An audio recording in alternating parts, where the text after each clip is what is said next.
서울도서관은 도시계획 기록물의 시작과 끝을 볼 수 있는 저장소입니다. 우리는 세운 지역을 도심 재개발 지역으로 규정했던 1966년부터 2021년 현재까지 총 15건의 도시계획서를 선택했습니다. 15건의 도시계획서에는 세운 일대의 현장을 담고 있는데요. 누적된 50여 년의 시간 동안 세운 상가 아파트, 청계 고가도로 등 거대 구조물이 정책의 기조에 따라 변화를 겪었죠. 또 기존의 산업 조직은 개발 방침에 따라 부적격 기능으로 이주 대상이 되기도 하고 도심 산업으로서 보존 대상이 되기도 했습니다. 우리는 도시계획서로부터 출발한 도시기록들을 수면으로 올리고자 했습니다. 도시기록의 대상은 항상 그 자리에 존재해온 도심 산업 조직과 사람들 그리고 그들의 일터를 지시합니다. 그리고 그 도시 기록으로부터 토지, 사람, 사물, 건물, 길이라는 주제를 추출할 수 있었습니다. 1966년 서울 기본도시계획서에 담긴 토지조사는 토지지가입니다. 서울의 행정구마다 지가와 용적률의 현황을 표현했는데요. 지가가 높다는 것은 곧 개발의 잠재력으로 평가하는 그 수치가 됩니다. 특히 세운 일대는 저층의 고밀 지역이지만 지가가 높아서 개발 잠재력이 높은 그 중구에 속합니다. 지가가 높은 토지의 현황 조사를 한 것 이외에도 1977년 조사는 도심 내 공장이 분포했던 용도 지역을 조사했습니다. 전국의 제조업을 담당하는 공장의 25.4%가 서울에 있었고요. 서울 공장의 절반이 바로 주거지에 입지했습니다. 세운 일대도 도심 산업지로서 조사 대상이었고요. 토지조사는 그래프 방식이 아니라 83년도부터 지도로서 작성됩니다. 지형도처럼 표현한 이 지도에 토지 가격의 높고 낮음을 표현한 거예요. 이 지도에서 보면 1970년, 75년, 80년 각 5년 간격으로 조사된 감정원의 공시지가 기록을 수집하였기 때문에 가능했다는 것을 알 수 있습니다. 세운 일대는 이미 60년대부터 70년대까지 높은 지가였잖아요. 15년 사이에 약 6.7배 지가가 치솟아 상승됨을 볼 수 있습니다. 1988년 토지조사는 1970년대부터 축적된 지가 자료를 기반으로 적정한 용적률을 유형화하고 산정하는 시뮬레이션으로까지 발달했습니다. 표를 보면 이제 구체적인 평당 분양가와 건설비와 같이 개발의 비용과 이익을 산정 가능합니다. 토지조사는 다분히 개발 지향적인 관점에서 지속적으로 기록되어 왔습니다. 그런데 작은 변화로 볼 수 있는 것이 1988년 토지 소유조사입니다. 사업성 검토 이외에도 공공용지율을 높여서 공공성을 확보하고자 하는 목적을 띱니다. 여러분이 알 수 있듯이 공공용지란 도로, 주차장, 녹지 등을 말합니다. 세운 일대는 좁은 골목길이 주를 이루고 있고요. 공공용지율이 12%임을 기록했습니다. 공공의 오픈 스페이스를 더 계획해야 한다는 의도를 담고 있죠. 1995년 토지조사는 왜 세운 일대는 여전히 재개발 사업을 실패하는가에 대한 질문을 던지며 시작되었습니다. 서울 전역의 도심 재개발 사업 시행 면적과 완료율의 현황을 조사했고요. 이 표에서 보듯이 그 일대는 도심 재개발 사업으로 제일 먼저 지정되었지만 여전히 완료율 0%에 해당됩니다. 2001년도 토지조사는 더 나아가 왜 재개발 사업에 실패하는지 그 이유를 찾고자 다른 재개발 사업과 비교를 시작했습니다. 토지 면적과 지구 분할을 비교하면서 세운 일대는 15만 제곱미터가 넘는 대규모 시행 면적으로 평균 토지 면적의 약 3배 규모라는 점, 그리고 그 시행 면적이 작은 필지의 사유지로 분할되어 있다는 점을 정리하게 됩니다. 2004년도 토지조사는 청계천 고가도로와 현대상가 철거가 계획되면서 진행됩니다. 청계천 복원, 세운 녹지화 계획에 따라 거대한 오픈스페이스를 구축하면서 주변 토지에 어떤 변화가 찾아오는지 다루고자 했어요. 장지동 가든파이브, 세운 귀금속 상가의 대규모 이주 계획도 되는 해입니다. 무엇보다 재정비 촉진계획 변경안에 따라 분할 개발이 가능해졌기 때문에 토지 소유의 변화 조사가 다시 기록됩니다.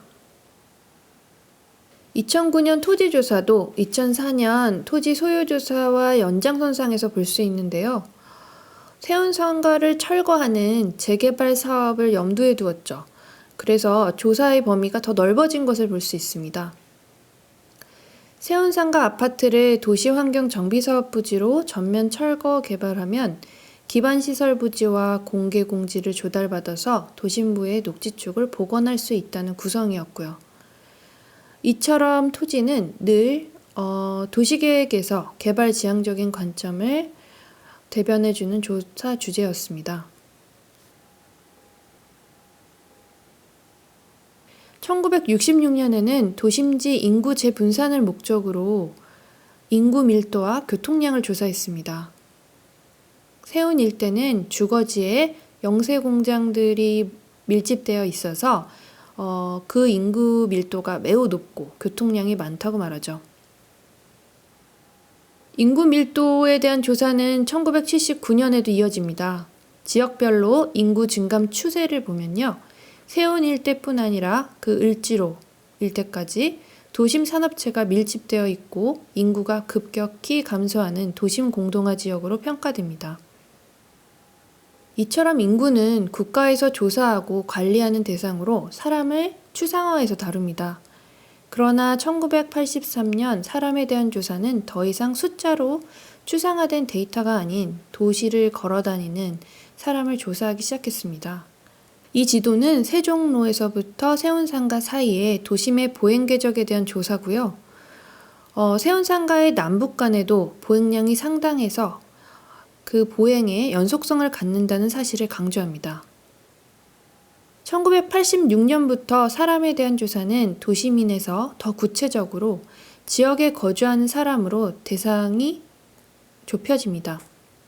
여기에서 보는 표는 세운 일대에 활동했던 상인단체로 조사한 건데요. 조사원이 청계상가 일대 판매업소를 실태조사했고 그 점포의 위치, 인적사항, 시설 현황 등을 기록했습니다. 2009년도에는 세운상가의 아파트 실거주자를 조사했는데요. 주민등록상 인구를 비교하면서 몇 가지 흥미로운 사실을 알게 됩니다. 주민등록상 2211명 중에 1229명이 아파트에 실거주한다는 것, 그리고 건축물 대장상 919호가 이제 주택이 아닌 상업이나 업무시설로 다르게 사용되고 있다는 겁니다. 이제 세운상가 아파트도 도심 산업지의 일부가 된 것을 볼 수 있습니다.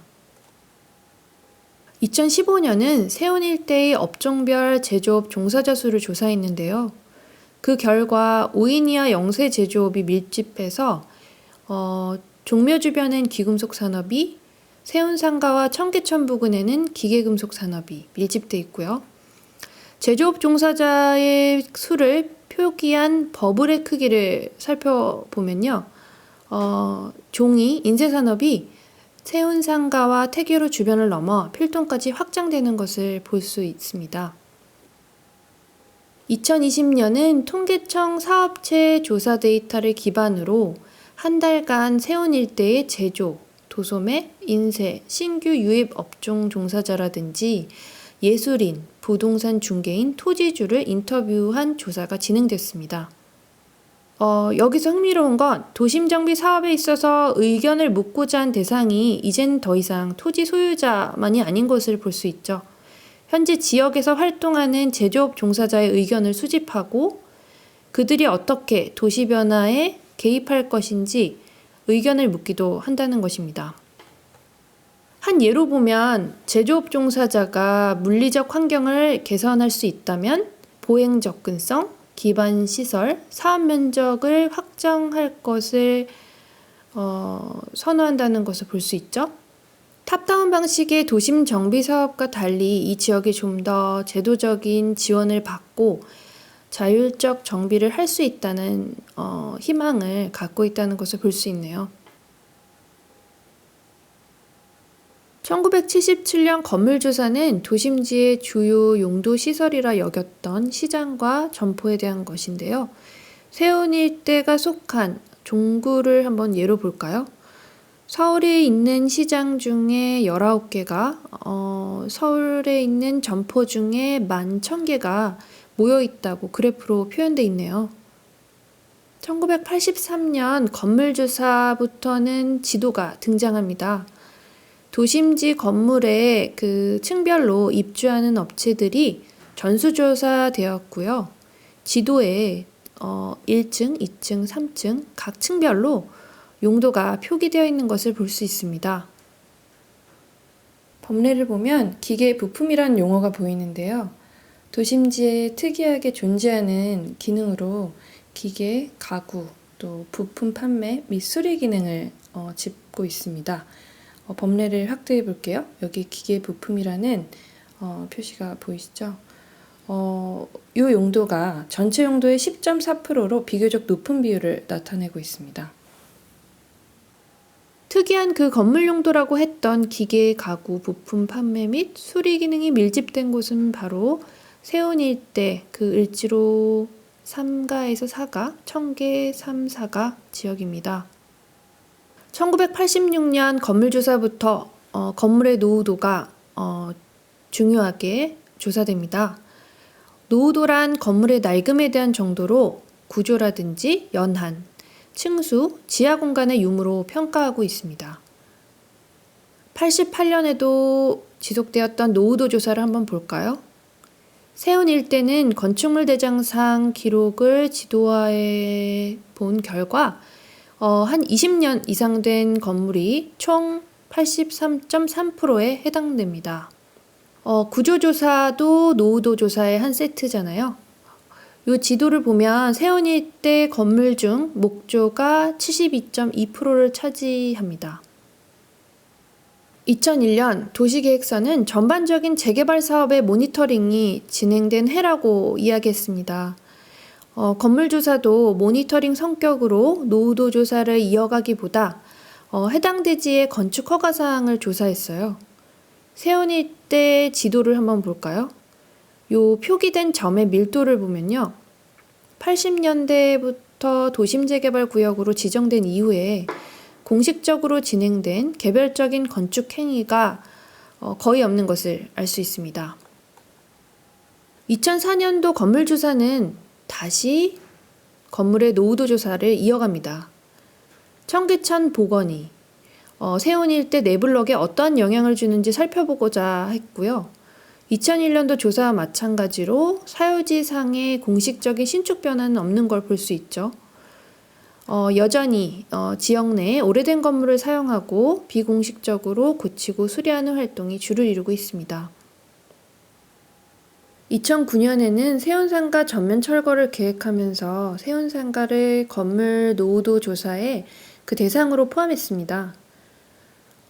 그 결과 그 40년 이상 된 건물이 세운 일대의 85.5%, 또 10년 미만 된 신축 건물이 1.1%입니다. 여기 지도에서 보는 것처럼 이 취약구조라고 평가되는 목구조와 조족구조가 80% 이상이 차지합니다. 공식적인 건물의 변화가 없다라고 지속적으로 건물의 노후도 조사에서 밝혀지는데요. 이것은 어떤 뜻일까요? 여전히 지역 내 오래된 건물을 사용하고 있다는 뜻이고, 또 비공식적으로 고치고 수리하는 활동이 주를 이룬다는 것으로 읽혀질 수 있습니다. 2015년 건물조사는 오래된 건조물이 역사문화 자원으로 다시 재평가되었습니다. 역사도심 기본계획에는 개발과 성장주도의 계획에서 다시 장소성 회복이 중요한 방향으로 변모한 그 기점이 보이는데요. 세운 일대의 개발 지연에 따라서 옛길과 도시 조직이 잘 남아있고 건물들의 큰 변화가 없다는 것이 재평가되었습니다. 건조물 중 문화재, 근현대 건축재산을 표기한 지도가 여기에 보이는데요. 이 지도에 있는 정보들을 위해서 건물의 노후도 조사 자료들이 재사용되었고요. 또 건물의 외관과 구조를 보존하는 관리 지침이 만들어졌습니다.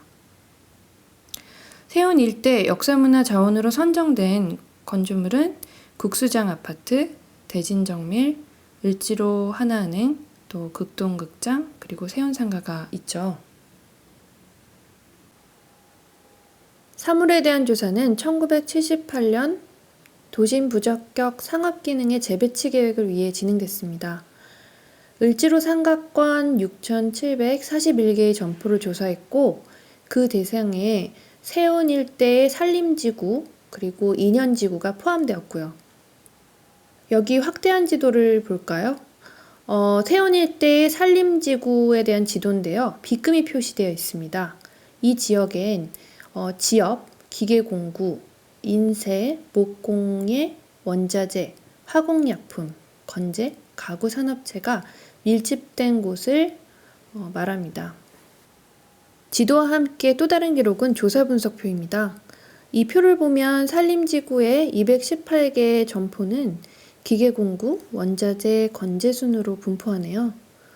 주로 도매업체와 제조업체로서 도심에 그리고 그 주변에 유통, 판매, 적화가 어떻게 이루어졌는지 조사가 된 걸 볼 수 있고요. 제작하는 작업 공간이면서 하역, 적하는 장소이기도 하고 통행의 공간인 그 가로변 활동이 중요하게 기록됐습니다. 1983년 사물조사는 지도를 통해 더 정교해지는 걸 볼 수 있네요. 지도는 주로 도시계획서의 기본 계획과 다이어그램을 만들 때 그 용도로서 사용되었는데요. 근데 그 83년엔 조사 영역에서 적극적으로 지도가 쓰이기 시작했습니다. 민간 주도의 도시 재개발 사업에 있어서 디자인을 유도하기 위해서 그 잠재적인 데이터로서 지도를 공유하고자 했기 때문이에요. 그리고 이 세밀한 도시관찰 지도를 두고 인벤토리 맵이라고 규정했습니다. 1983년 인벤토리 맵 한번 확대해서 볼까요? 이 노상점포의 리어카를 보관하는 장소, 그리고 그 이동 경로를 표현했네요. 또 이쪽에는 산업체의 제품이 적재되고 하역하는 공간을 손글씨로 표기된 것을 볼 수 있습니다. 1986년에는 도심 부적격 기능을 도시 외곽으로 이전하는 광역적인 계획을 위해서 조사가 또다시 한번 이루어졌습니다. 기존의 그 건물 노후도 조사보다 사물의 물류 네트워크의 조사가 그 중요도가 높아지는 지점이기도 합니다. 예를 들어서 78년 조사와 다르게 건자재, 인쇄업체는 단지 오래된 건물일 뿐 이주해야 될 대상이 아니라고 재평가되는 시기이기도 합니다. 1986년은 세밀한 관찰의 기록으로서 사진이 새롭게 조사 도구로서 쓰입니다. 청계천 사가, 기계공구 상가 가로변, 대림상가, 철제상가 가로변, 또 세운상가, 전자전기 상가를 걸어다니며 촬영했습니다. 1996년 조사는 아주 세밀한 조사들이 이루어졌던 78년, 83년, 86년 조사만큼 기록이 풍부하진 않아요. 다만 새로운 상품 유통 구조의 변화에 따라서 예를 들어 90년대의 인터넷 전자상거래라든지 대형 할인점 등의 등장에 따라서 도심 산업지의 물류 네트워크 조사의 중요도가 감소할 것이라 예상했기 때문입니다. 2004년 사물조사는 흥미롭게도 1983년 지도를 재사용해서 디지털 자료로 재생산했습니다. 재생산 방식이란 기존 손도면을 캐드화하고 또 사진을 스캔해서 디지털 기록으로 변환하는 것을 말하는데요. 도시개발의 입장에서 도시보전의 입장, 그 변화에 따라서 경관이 중요한 기록의 관점이 되었고요. 2004년도 기록은 83년 조사와 2004년 조사를 경관적인 관점에서 비교를 한 건데요. 이를 비트맵 버전의 지도 검색 시스템으로 구축하고자 했습니다. 2009년 3월 조사는 세운 상가동 그리고 상가동을 제외한 지역을 나누어서 세운 재정비 촉진지구 내에 분포한 산업체에 대한 조사를 했습니다. 촉진지구는 세운 상가동을 제외하면 전체 9,300여 개의 산업체가 있는데요. 충무로는 인쇄와 관련 산업이, 을지로는 철물, 건설자재 소매업이, 또 종로는 시계 귀금속 소매업이 분포합니다. 세운상가 상가동이 별도로 조사되었죠.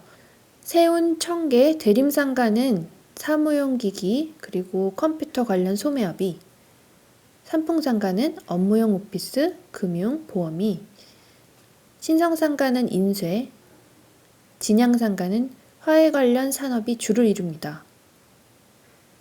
2015년 3월 조사는 도심산업 선정을 위해 특화업종을 도출하는 것을 목적으로 합니다. 지도에서 보면 세운 일대 도심산업은 도매업, 제조업 그 사업체의 밀도를 조사했죠. 그리고 특화업종은 종이 인쇄이며 기계 금속은 제외되었다는 것을 볼 수 있습니다. 2020년은 통계청 사업체 조사 데이터를 기반으로 한 달간 인터뷰 조사가 진행됐는데요. 그 결과 신규 유입업종에게 세운 일대는 매력적인 산업 생태계라고 평가됩니다.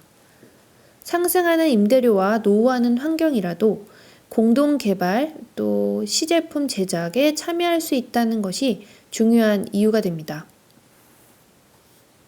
2020년 3월 조사는 세운 일대 사업체가 소규모 전문화된 업체로서 통시적 기술을 보유한다는 점을 크게 평가했습니다. 세운 일대 제조업, 또 도매업, 또 신규 업종의 네트워크가 모두 지역에 뿌리를 두는 것을 인포그래픽으로 간결하게 표현되어 있습니다.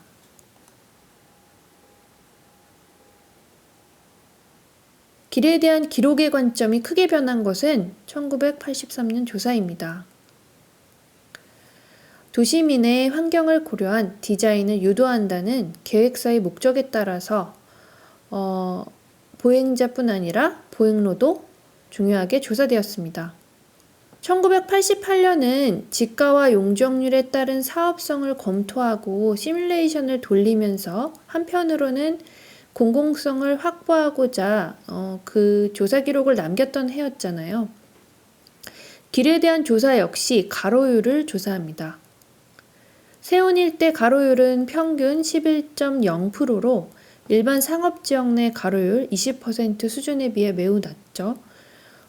이는 당연히 자연 발생적인 도로가 많기 때문입니다.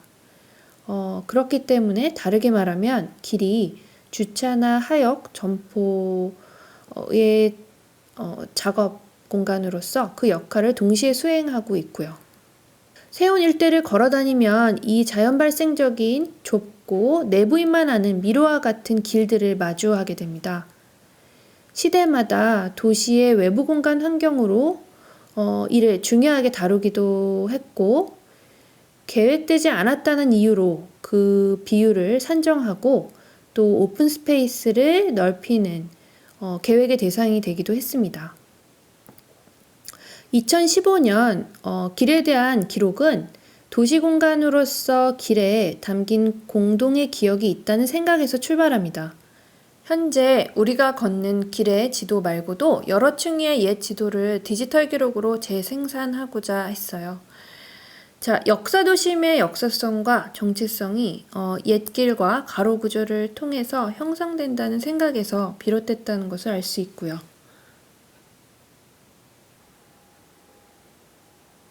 (1990년대) 후반만 해도 서울의 역사를 나타내는 것이 해방 이전의 건축물에 한정되었던 적이 있거든요. 역사도심 기본계획을 보니 서울을 이루는 여러 가지 특성들을 다각도로 기록한 것이 그동안의 변화로 읽혀지네요. 책과 지도로 연구하던 입장에서 도시를 연구하는 방식이 점점 많아지는 것이 보여요. 최근에는 웹을 통해 여러 가지 정보들을 쉽게 접할 수 있게 된 것도 큰 도움이 되었어요. 옛 지도나 사진은 물론이거니와 기록원이나 정보24를 통해 행정문서도 쉽게 웹으로 볼 수 있어서 참 좋았어요. 내용도 내용이지만 당시 기록을 어떻게 했는지 그 기록 자체를 볼 수 있어서 참 좋았어요. 서울도시건축센터에도 조사와 기록, 연구, 계획에 관한 자료가 많지만 실은 어디서 어떻게 봐야 할지 어려울 수 있거든요. 그래서 어떻게 도시를 볼 것인지 관점을 갖고 있는 것이 우선 필요한 것 같아요. 5가지로 구분하신 박사님의 기준이 저는 참 좋았습니다. 우리는 1966년부터 2020년까지 도시계획으로부터 촉발되었던 도시조사 기록물들을 토지, 사람, 사물, 건물, 길이라는 주제를 따라 그룹핑을 해보았는데요. 각 조사 기록물들이 같은 제목 아래 그 조사의 대상이 담고 있는 그 진폭이 크다는 것을 알 수 있습니다. 무엇보다 도시계획이 건물, 도로, 공원과 같은 물리적인 환경을 짓는 것이며 도시의 양적 팽창을 만드는 결과물이라고 생각했던 것이 더 이상 유효하지 않다는 것도 알게 되었고요. 저성장 시대에 기존 도시에 공존하는 생태계로서 사람, 사물, 건물의 배치와 질서를 읽으며 그 사이를 조율하고 적응해야 하는 과정이 중요하다고 봐요. 우리는 현재의 도시 기록을 좀 더 낮고 내밀한 시선으로 접근할 필요가 있습니다. 조사 방법론은 그동안 어떻게 변해왔을까요? 저희가 앞에서 살펴본 것처럼 50여 년의 기간 동안 조사의 대상뿐 아니라 그 조사들을 집적하는 방식도 변화했습니다.